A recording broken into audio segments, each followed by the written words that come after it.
أعوذ بالله من الشيطان الرجيم. بسم الله الرحمن الرحيم. والفجر وليال عشر والشفع والوتر والليل إذا يسر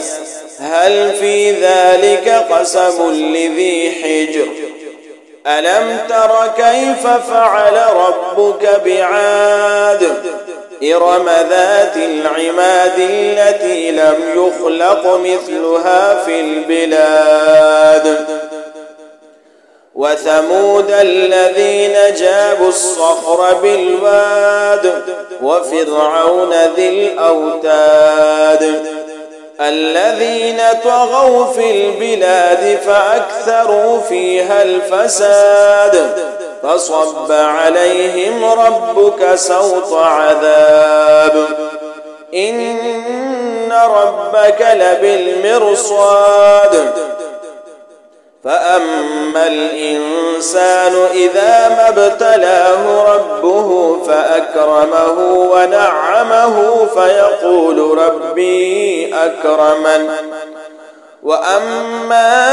إذا ما ابتلاه فقدر عليه رزقه فيقول ربي أهانن كلا بل لا تكرمون اليتيم ولا تحاضون على طعام المسكين وتأكلون التراث أكلا لما وتحبون المال حبا جما كلا إذا دكت الأرض دكا دكا وجاء ربك والملك صفا صفا وجيء يومئذ بجهنم يومئذ يتذكر الإنسان وأنى له الذكرى يقول يا ليتني قدمت لحياتي فيومئذ لا يعذب عذابه أحد ولا يوثق وثاقه أحد